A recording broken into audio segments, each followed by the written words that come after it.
जब आँखों में अरमान लिया, मंजिल को अपना मान लिया, फिर मुश्किल क्या और आसान क्या, बस ठान लिया तो ठान लिया। नमस्कार दोस्तों, कैसे हैं आप लोग। वेलकम है आप सभी का शिक्षा सरोकार के आपके अपने यूट्यूब चैनल में। दोस्तों, मैं जानता हूं कि आप लोग खासा उत्सुक हैं तैयारी के लिए, ये आयोग के सिलेबस के अनुसार की तैयारी कैसे करें। चूँकि दोस्तों इस बार पैटर्न चेंज कर दिया गया है और खासा परेशान है कि आखिर तैयारी करें तो करें कैसे, शुरू कैसे करें। तो बहुत कुछ चेंजेज सिलेबस में देखने को मिला है, पूरा पैटर्न ही ये कहें कि चेंज हो गया है।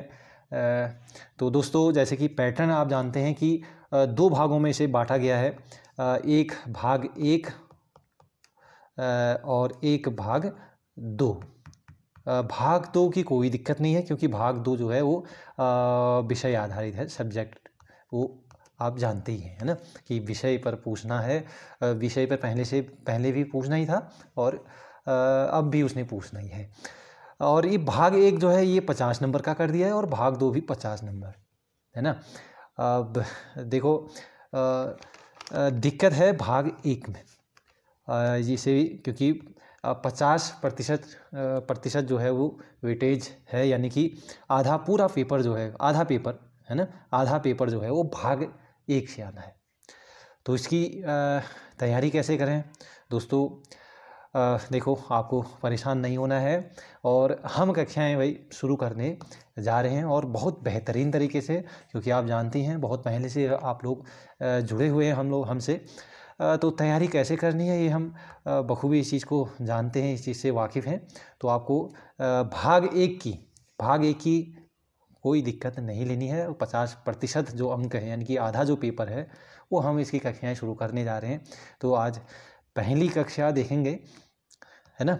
तो चलिए फिर शुरू करते हैं बिना देरी किए हुए। भाग एक है ए और बी, दो सेक्शन में इसको डिवाइड किया गया है। यूनिट एक है, भाग एक ए के यूनिट एक है। बहुत लेंदी सिलेबस है साथियों, तो बहुत धैर्यपूर्वक जो है हम लोग को इसको पूरा करना है। तो इस यूनिट फर्स्ट के आज हम देखेंगे, पहला जो टॉपिक है शिक्षा और दर्शन, और शिक्षा और दर्शन के बीच संबंध। तो चलिए अब बिना कुछ बातचीत किए हुए, बिना डिस्टर्ब हुए, तो हम लोग स्टार्ट करते हैं। दर्शन, बात करते हैं दर्शन की। दर्शन क्या है। दर्शन उस विधा बोल सकते हो, उस विधा का नाम है जो सत्य एवं ज्ञान की खोज करता है। यानी कि दर्शन वह चीज़ है जो जानना चाहता है कि सत्य क्या है, असत्य क्या है। व्यापक अर्थ में अगर इसको देखें तो दर्शन तर्कपूर्ण, विधिपूर्वक, कर्मबद्ध विचार की कला है। इसका जन्म अनुभव एवं परिस्थिति के अनुसार होता है। तो दर्शन, अगर हम दर्शन को जाने कि क्या है आखिर दर्शन, तो इस चीज़ से हम जान सकते हैं कि दर्शन के अंदर कि जैसे जीव है, कोई अजीव है, तो उसके बारे में हम विश्लेषण करके उससे हमें क्या ज्ञान मिल सकता है, क्या वास्तविक ज्ञान है। तो ये चीज़ जानना, ये दर्शन है। यानी कि भौतिक और अभौतिक क्या है, आप कह सकते हो कि भौतिक अभौतिक क्या है, इसको जानना ये दर्शन है। अगर इसको और आगे देखें तो अंग्रेजी भाषा के फिलॉसफी शब्द से लिया गया है फिलॉसफी, और ये फिलॉसफी जो है इसकी उत्पत्ति जो हो रखी है वो ग्रीक भाषा के दो शब्दों से हो रखी है, फिलोस तथा सोफिया। फिलोस तथा सोफिया। फिलोस का अर्थ होता है प्रेम। फिलोस का अर्थ क्या होता है, प्रेम, ठीक। फील से ध्यान रखना, प्रेम। और सोफिया का जो अर्थ है वो है ज्ञान, यानी कि ज्ञान के प्रति प्रेम प्रस्तुत करना, ये क्या है, दर्शन है ना। ज्ञान के प्रति प्रेम, अनुराग, यही क्या है, दर्शन है, ठीक। तो ये दर्शन के बारे में इतना परिचय क्या है, इतना काफ़ी है।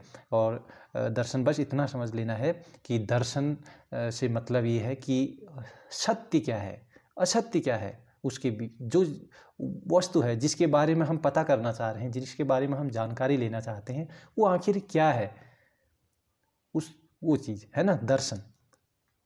ठीक, अगर भारतीय परिप्रेक्ष्य में देखें दर्शन का अर्थ, तो दर्शन की व्युत्पत्ति जो होती है वो संस्कृत की दृश्य धातु से हुई है, और संस्कृत में है कि दृश्यते अनेन इति दर्शनम, यानी कि जो चीज़ दिखाई दे रहा है वही दर्शन है। अब ये किसके द्वारा दिखाई दे रहा है? ये अंतर्मन, अपनी आत्मा, है ना। तो आत्मा जनित जो ज्ञान है वो ही क्या है? दर्शन है। ठीक, इस चीज़ को चलिए ध्यान रखेंगे थोड़ा। ठीक, प्लेटो कहते हैं कि पदार्थ के यथार्थ स्वरूप का ज्ञान ही दर्शन है। ये क्वेश्चन बन सकता है, ऐसे ये परिभाषाओं से क्वेश्चन बन जाते हैं, ये किसने कहा है करके, तो इन चीज़ों को ध्यान रखेंगे। तो ये हमने जाना दर्शन के बारे में, है ना। ये हमने क्या जाना? दर्शन के बारे में। अब थोड़ा बहुत शिक्षा के बारे में जानते हैं। शिक्षा, एजुकेशन क्या है? एजुकेशन भी जो शिक्षा है वो संस्कृत भाषा के शिक्ष धातु से बना है, और इसका अर्थ होता है सीखना अथवा सिखाना। एजुकेशन, अगर इंग्लिश पर्याय इसका देखें, अगर इंग्लिश में देखें इसको शिक्षा, तो एजुकेशन ये एक लैटिन शब्द है, एजुकेटम। एजुकेटम लैटिन, ये कभी पूछ लेते हैं कि एजुकेशन शब्द की उत्पत्ति किस भाषा से हुई है, तो आप कहेंगे लैटिन। ठीक, ध्यान रखेंगे। ये एजुकेटम भी दो शब्दों से मिलकर बना है, ई और ड्यूको, ई प्लस ड्यूको, ई प्लस ड्यूको। ई का अर्थ होता है अंदर से, और ड्यूको का अर्थ होता है बाहर निकालना, यानी कि मनुष्य की अंतर्निहित पूर्णता को अभिव्यक्त करना ही शिक्षा है। ये स्वामी विवेकानंद जी ने कहा भी है कि मनुष्य की अंतर्निहित पूर्णता को अभिव्यक्त करना ही क्या है? शिक्षा है। ठीक, ये अंदर से, ई अंदर से, ड्यूको मतलब बाहर से, यानी कि अंदर से जो चीज़ें हैं उनको बाहर निकालना। ये दर्शन शास्त्री, ये कहा भी जाता है कि जो बालक होता है, जो बच्चा होता है, उसके अंदर चीज़ें हैं, ठीक है, बस उनको बाहर प्रकट करना, यही क्या है? एक ज्ञान, ये शिक्षा है ना। यही क्या है? शिक्षा है। एजुकेशन, शिक्षा क्या है? अंतर्निहित जो गुण हैं, जो विशेषताएं हैं, उनको बाहर प्रकट करना, यही क्या है? शिक्षा है। ठीक, एक मनोवैज्ञानिक है रॉस, इन्होंने कहा कि दर्शन और शिक्षा एक ही सिक्के के दो पहलुओं के समान है। क्या है? दर्शन और शिक्षा जो हैं वो एक ही सिक्के के दो पहलुओं के समान हैं, और एक में दूसरा निहित है। ठीक, तो ये परिभाषा भी पूछी जा सकती है, ध्यान रख लेना। रॉस, रॉस एक सिक्का, सिक्का टॉस करो, हम बोलते हैं ना टॉस कीजिए, टॉस से ध्यान रखेंगे रॉस। तो एक ही सिक्का है, सिक्के के दो पहलू बताया है दर्शन और शिक्षा को, तो ये किसने कहा है? रॉस ने। ऐसे इस चीज़ को ध्यान रखेंगे। अब देखते हैं शिक्षा और दर्शन के बीच संबंध। शिक्षा और दर्शन के बीच संबंध। दर्शन जीवन का विचारात्मक पक्ष है, और शिक्षा जो है वो क्रियात्मक पक्ष है। ठीक है, दर्शन क्या है? जीवन का विचारात्मक पक्ष है, क्योंकि हमने जाना ना कि जो दर्शन होता है वो एक तार्किक विश्लेषण करके वास्तविक ज्ञान प्राप्त करना, है ना। यही दर्शन है कि हम विश्लेषण करते हैं, उसके बारे में जानते हैं, जिस भी वस्तु के बारे में, जिस भी चीज़ के बारे में जानना चाहते हैं, वो तर्क लगाते हैं, विश्लेषण करते हैं, और उससे जो फिर हमें वास्तविक जो ज्ञान प्राप्त होता है वो क्या है? दर्शन है। तो यानी कि विचारात्मक पक्ष है, और विचारात्मक को ही ध्यान रख लेना, इसी को सैद्धांतिक पहलू भी बोलते हैं। सैद्धांतिक पहलू यानी कि सैद्धांतिक है। ठीक, ऐसे भी क्वेश्चन बन सकता है कि दर्शन क्या है? सैद्धांतिक पक्ष है ना, क्रियात्मक पक्ष है, या फिर ऑप्शन कैसे भी बन सकते हैं। ठीक, और जो दर्शन है ये विचारात्मक पक्ष है, और शिक्षा जो है ये क्रियात्मक, क्रियात्मक मीन्स की गतिशील पहलू है। ठीक, ये क्या है? क्रियात्मक, यानी कोई कार्य अगर किया जा रहा है, यानी कि उसमें मूवमेंट है, तो ये गतिशील पहलू है, और ये सैद्धांतिक। ठीक है, दर्शन क्या है? सैद्धांतिक पक्ष है। शिक्षा दर्शन के निर्माण की आधारशिला है। शिक्षा क्या है? दर्शन के निर्माण की आधारशिला है। ठीक, तो ये ज़्यादा इम्पोर्टेंट नहीं, जो चीज़ें जहाँ पर इम्पोर्टेंट होंगी उस पर आपको विशेष ध्यान रखना है, क्योंकि क्वेश्चन ऐसे ही बनेंगे, है ना। और हमें भी जो एग्ज़ाम के लिए जो क्वेश्चन बनेंगे वो चीज़ हमने सही करने हैं। यहाँ पर हम लोगों ने कोई दर्शन शास्त्री तो बनना है नहीं, है ना। वो प्लेटो कहते हैं कि दर्शन शास्त्री के बारे में उन्होंने कहा है कि जो दार्शनिक कैसे होते हैं करके, कि ये जो दार्शनिक होते हैं वो कहते हैं कि ये कभी संतुष्ट नहीं होते हैं और नई नई बातों को जानने के लिए ये अपनी रुचि प्रकट करते रहते हैं और ज्ञान को प्राप्त करना चाहते हैं, है ना, कहीं से भी, और ये कभी संतुष्ट नहीं होते हैं, है ना। लेकिन अगर बताओ हम लोग अगर संतुष्ट ही नहीं होंगे तो फिर ये बड़ी दिक्कत हो जाएगी। तो हम लोगों को तो संतुष्ट होना है भाई, है ना। संतुष्ट किसके लिए होना है कि एग्ज़ाम में जो चीज़ क्वेश्चन बने उन चीज़ों को हम लोग उनके बारे में उसके बारे में जानते हों और वो क्वेश्चन हम लोग सही कर पाएँ, है ना। तो संतुष्ट होना है, ठीक। तो ये संबंध नया दर्शन नई शिक्षा को जन्म देता है और नई शिक्षा नए दर्शन को जन्म देती है। तो ये तो बात है कि जो ये रॉस ने भी कहा है ना। रॉस ने भी कहा है कि दर्शन और शिक्षा जो है एक ही सिक्के के दो पहलुओं के समान है ना। तो यही चीज़ है। तो कालांतर में दार्शनिकों ने दर्शन शास्त्र के 3 मुख्य विभाग निर्धारित किए हैं। ये बहुत इम्पोर्टेंट है, यहाँ से क्वेश्चन आप लोगों के बनने शुरू होंगे, ठीक। अभी तक हम लोगों ने जाना दर्शन क्या होता है, शिक्षा क्या है, दर्शन शिक्षा क्या है, दर्शन और शिक्षा का आपस में क्या संबंध है, इस चीज़ को जाना। अब जहाँ से क्वेश्चन बनेंगे इस चीज़ को भी हम लोगों ने खास तौर पर ध्यान रखना है, ठीक। दर्शन के 3 मुख्य स्तंभ पूछ सकते हैं कि निम्न में से कौन दर्शन का मूल स्तंभ नहीं है, ठीक। तो इसमें से कुछ और एक जोड़ दिया जाएगा। तो आपको ध्यान रखना है कि दर्शन के जो 3 मूल स्तंभ है उसमें नंबर 1 तत्व मीमांसा, 2 ज्ञान मीमांसा, 3 मूल्य मीमांसा, ठीक। तत्व मीमांसा ये मेटाफिजिक्स भी इसको कहते हैं। ये यहाँ पर ये साइंटिफिक इंक्वायरी करता है ज्ञान मीमांसा, और जो मूल्य मीमांसा है ये तार्किक और नैतिक दृष्टिकोणों से ये चीज़ों का अध्ययन करता है, ठीक। इतना आपको ध्यान रखना है, ठीक। चलिए, तो ये आपको विशेष तौर पर ध्यान रखना है कि ये चीज़ें क्या हैं, है ना। तत्व मीमांसा ये क्या है का पता करता है ना, क्या है, ठीक। क्या है, जैसे आपके सामने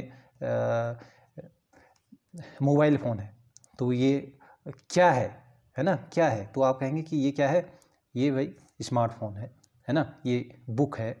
तो उसके बारे में पता करना ये तत्व मीमांसा के अंतर्गत आता है, ठीक है, मेटाफिजिक्स, ठीक। ये जैसे सृष्टि का निर्माण किससे हुआ, है ना, कैसे हुआ, तो ये सब तत्व मीमांसा के अंतर्गत आते हैं कि कौन सा कारक है जो सृष्टि का जिसने निर्माण किया। इसमें भी अनेक जो दर्शन शास्त्री उनका अलग अलग मत है ना। कुछ जल से मानते हैं कि जल से जो है सृष्टि का निर्माण हुआ। तो ये इस टाइप के ये जो चीज़ें होती हैं, ये क्वेश्चन होते हैं, ये तत्व मीमांसा के अंतर्गत, ठीक। तत्व मीमांसा ध्यान रखना है, ठीक। ये वास्तविकता ध्यान रखना, ये जो है वास्तविकता को प्रकट करती है, वास्तविकता, ठीक है, रियलिटी के लिए ये ध्यान रखना। ये क्वेश्चन पूछा जा सकता है कि वास्तविकता कौन प्रकट करता है, ये तत्व मीमांसा के अंतर्गत।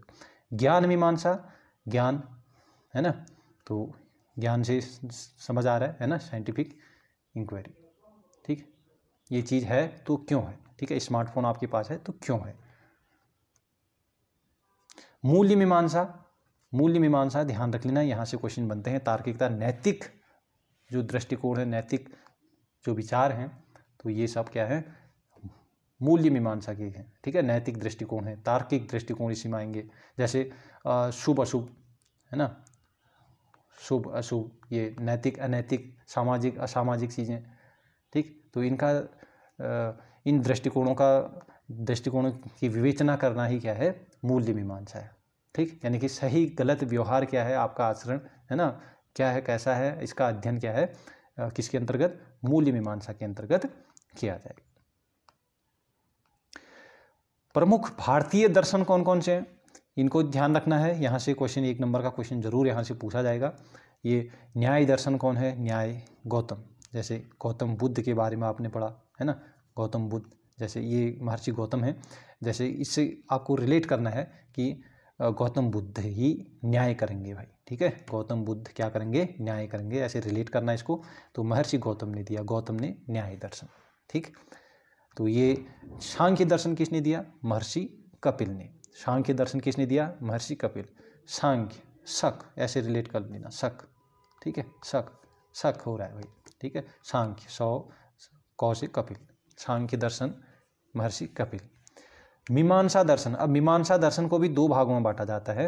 एक आता है पूर्व मीमांसा और एक उत्तर मीमांसा, ठीक है। और ये उत्तर मीमांसा जो है उसी को वेदांत दर्शन भी बोलते हैं। इसको यहाँ पर लिख भी लेना, उत्तर दर्शन, ठीक है, उत्तर दर्शन। और ये मीमांसा दर्शन, इसको यहाँ पर पूर्व लिख सकते हैं, पूर्व मीमांसा। ये महर्षि जैमिनी, पूर्व, ठीक है। पूजनीय, एक बार बोलिए आप लोग, पूजनीय, पूजनीय, पूजनीय बोलते हैं ना, पू से पूर्व मीमांसा, जैसे जैमिनी, पूजनीय, पूजनीय, ठीक, ऐसे बोलते हैं ना कि ये पूजनीय है हमारे लिए, ठीक, इस टाइप से। योग पतंजलि जानते ही हैं। वेदांत दर्शन कहो या उत्तर मीमांसा को हो, ठीक है, याद रखना। उत्तर के बाद बोलो, उत्तर के बाद, उत्तर के बाद, उत्तर मीमांसा, ये बादरायण, ध्यान रख लेना। वेदांत दर्शन भी इसी का नाम है, ठीक। लिंगायत दर्शन, वासवराज, वासवराज, वासवराज, लिंग, वासना, ठीक है, ऐसे कुछ भी आप लोग रिलेट करके इसको ध्यान रखेंगे, ठीक है। वैशेषिक दर्शन, कणाद, उलुक, एक ही है, कणाद, उलुक, वैशेषिक दर्शन, ठीक है। एक होता है भी, इसमें आया नहीं, ये क्या बोलते हैं, चारवाक, चारवाक दर्शन, ठीक है। तो चारवाक दर्शन के हैं लोकायत, इसको नोट कर लीजिएगा आप, चारवाक दर्शन लोकायत, चारवाक दर्शन लोकायत, ठीक है। चलिए, ठीक। और एक चीज़ और ध्यान रखना, न्याय दर्शन हो गया, सांख्य दर्शन हो गया, पूर्व मीमांसा हो गया, और योग दर्शन हो गया 4, और उत्तर मीमांसा हो गया 5, और इसके बाद एक कौन सा, हाँ, ये पूर्व और उत्तर जो है ये एक ही मीमांसा दर्शन के अंतर्गत आ गए। और वैशेषिक, वैशेषिक हो गया, और एक हमने कहा चारवाक। तो इनको मिला करके षड दर्शन भी इनको नाम दिया जाता है, षड दर्शन, ठीक, इनको नाम दिया जाता है क्या, षड दर्शन, ठीक। किसको, षड दर्शन में नंबर 1 न्याय दर्शन, नंबर 2 सांख्य दर्शन, मीमांसा दर्शन, ये 3, यानी कि दोनों आगे उत्तर पूर्व, और योग दर्शन 4, और उसके बाद वैशेषिक 5, और चारवाक दर्शन 6। तो ये क्या है, षड दर्शन है, ठीक है। इनके अलावा पूछ सकते हैं कि इनमें से षड दर्शन में शामिल नहीं है, तो आप लोग आसानी से बता सकते हैं, ठीक है। और इसमें एक चीज़ और ध्यान रख लेना आप लोग कि सांख्य दर्शन जो महर्षि कपिल हैं जिसके, तो ये सांख्य दर्शन, ये जो है ये भारतीय, ये प्राचीन या बोल सकते हो प्रारंभिक दर्शन है, ठीक। सबसे प्रारंभिक दर्शन या प्राचीन दर्शन या आरंभिक विचारधारा जो है भारतीय दर्शन की आरंभिक विचारधारा, वो क्या है, सांख्य दर्शन है, ठीक। क्या है, सांख्य दर्शन है, याद रखना, ठीक। और इसमें जो कणाद उल्लुक हैं, ये हैं, इनको कणाद को, इनको भारतीय परमाणुवाद का जनक भी बोला जाता है इनको, ठीक है। ऐसे भी क्वेश्चन बन सकते हैं, तो आप इसको ध्यान रख सकते हैं, परमाणुवाद का जनक, ठीक है। भारतीय परमाणुवाद का जनक कौन है, ये वैशेषिक दर्शन, कणाद, ठीक। चलिए, इतना काफ़ी है, और क्वेश्चन यहीं से बनेंगे, आपको ध्यान रखने हैं, ठीक। चलिए, तो ये सैद्धांतिक जो थ्योरिकल जो पार्ट था हमारा, ये लगभग क्लियर हुआ। तो इसको आप लोग एक बार और PDF में भी इसको अच्छे से देख लीजिए, है ना। तो ये ठीक। तो इस पर अब महत्वपूर्ण प्रश्नोत्तरियों को हम लोग सॉल्व करते हैं। पहला क्वेश्चन है, एक अच्छे दार्शनिक के संबंध में सही कूट का चयन करना है। फर्स्ट है, सभी प्रकार का ज्ञान प्राप्त करना चाहता है, यानी कि एक अच्छा दार्शनिक जो होता है वो सभी प्रकार का ज्ञान प्राप्त करना चाहता है। सेकेंड है व्यापक दृष्टिकोण रखता है। थर्ड है ज्ञान प्राप्त करने पर संतुष्ट हो जाता है। फोर्थ है सीखने के लिए सदैव जिज्ञासु रहता है। तो ए ऑप्शन आपके पास ये है कि फर्स्ट सेकेंड थर्ड है। बी ऑप्शन है फर्स्ट थर्ड और फोर्थ है। सी है सेकेंड थर्ड फोर्थ है। डी है फर्स्ट सेकेंड फोर्थ है। तो ये तो मैंने बताया आपको ना कि प्लेटो ने कहा है कि जो व्यक्ति ज्ञान को प्राप्त करने और नई नई बातों को जानने के लिए रुचि प्रकट करता है और कभी भी संतुष्ट नहीं होता है वो दार्शनिक कहलाता है। ये प्लेटो ने कहा है। ठीक है, उनकी एक पुस्तक है रिपब्लिक, आप ध्यान रख लेना रिपब्लिक। ये पूछ सकते हैं कि रिपब्लिक पुस्तक किसकी है, तो उस रिपब्लिक पुस्तक में उन्होंने ये चीज़ कहा है। ठीक है, तो कभी संतुष्ट नहीं होता, तो यहाँ तो लिख दिया कि ज्ञान प्राप्त करने पर संतुष्ट हो जाता है। तो ये हमारा थर्ड ऑप्शन गलत है, ये सही कूट नहीं है। तो जहाँ जहाँ पर थर्ड है उसको गलत करेंगे। ये भी नहीं होगा, ये भी नहीं होगा, तो हमारा आंसर होगा डी, फर्स्ट सेकेंड फोर्थ। अब देख लो, सभी प्रकार का ज्ञान प्राप्त करना चाहता है। बिल्कुल कहा ना हमने कि जो व्यक्ति ज्ञान को प्राप्त करने के लिए इच्छुक रहता है, हमेशा रुचि प्रकट करता है ना, तो वो हो गया। व्यापक दृष्टिकोण रखता है, बिल्कुल सीखने के लिए सदैव जिज्ञासु रहता है। ठीक, चलिए क्वेश्चन नंबर 2, शुभ अशुभ सुंदर सुंदर अच्छा बुरा यह सभी बातें संबंधित हैं मूल्य मीमांसा से, ज्ञान मीमांसा से, तत्व मीमांसा से, कल्पना मीमांसा। ये ऐसा कुछ नहीं होता कल्पना मीमांसा। तो ये 3 ऑप्शन है आपके पास। ठीक, बताइए सुंदर सुंदर अच्छा बुरा।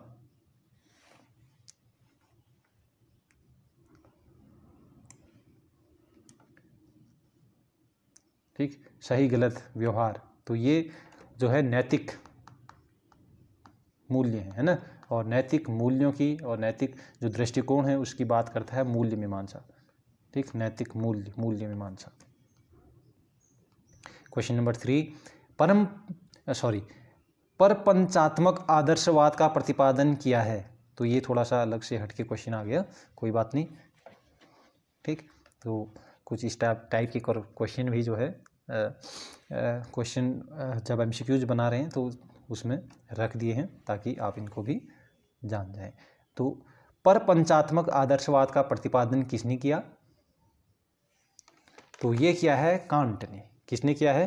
कांट ने। किसने? कांट। ठीक, तो ये ध्यान रखेंगे। चलिए क्वेश्चन नंबर 4, महर्षि कपिल का संबंध किससे है? महर्षि कपिल का संबंध किससे है? तो शक कहा था ना हमने, शक किया आपने। तो कौ से कपिल, सौ से सांख्य दर्शन। योग तो पतंजलि जानती हैं। न्याय गौतम बुद्ध न्याय करेंगे कहा था ना, तो महर्षि गौतम। वैशेषिक कणाद उलुक, है ना। चलिए क्वेश्चन नंबर 5, लोकायत दर्शन का प्रतिपादन किसने किया है? लोकायत दर्शन, चार्वाक दर्शन, है ना, इसको चार्वाक दर्शन, ठीक है, इससे भी जानते हैं लोकायत। ठीक, ये ध्यान रख लेना है। शून्यवाद के प्रतिपादक कौन हैं? तो ये जीके के क्वेश्चन में भी बन सकता है और ये आपके दर्शन में भी बन सकता है। तो शून्यवाद के प्रतिपादक हैं वो हैं नागार्जुन। तो आज का अंतिम क्वेश्चन है। आपको वीडियो कैसी लगी आप लोग ज़रूर बताइएगा, है ना, और लाइक शेयर इसको ज़रूर कर दीजिएगा अपने जो भी आपके ग्रुप हैं। ठीक, और कमेंट ज़रूर करना कि आपको ये क्लास कैसी लगी और इसी प्रकार से क्लास होनी चाहिए, है ना। तो ये आप लोग ज़रूर बताइएगा। और क्योंकि 50% बहुत कीमती होते हैं और 50 क्वेश्चन है ना, तो बहुत लेंथी सिलेबस है। और इसके लिए हम लोगों ने ये भाग एक जितना भी जो भी पोर्शन है 50 नंबर के लिए, तो भाग 1 के लिए हम लोगों ने नया बैच स्टार्ट कर दिया है। ठीक है, स्टार्ट करने जा रहे हैं, यानी कि ये तकरीबन 20-21 से जो है प्रारंभ हो जाएगा। तो नया बैच प्रारंभ कर रहे हैं हम लोग। तो आप लोग इसको में इन्वॉल्व हो सकते हैं। आप मैसेज कर सकते हैं, व्हाट्सएप मैसेज 8476084674। तो ये इसकी डिटेल्ड आपको जो है यहाँ पर क्लासेज, लाइव क्लासेज और नोट्स वगैरह ये चीज़ मिलेंगी वहाँ पर। ठीक है, तो ये लाइव क्लासेज हैं और ये क्लास स्टार्ट हो रही हैं। पहली क्लास ये आप डेमो मान सकते हो। तो ये 21 से जो है मार्च से स्टार्ट हो जाएंगी इसमें क्लासेज, 20 या फिर 20 मार्च से। ठीक है, तो इसमें आप लोग जानकारी ले सकते हैं 8476084674 पर। तो चलिए, थैंक यू। आप लोग तैयारी कीजिए और हम लोग नई नई वीडियोज़, नई नई क्लासेज और MCQs वगैरह, तो ये सब कुछ तैयारी हम लोग साथ साथ में करते रहेंगे। Thank you, take care, bye bye.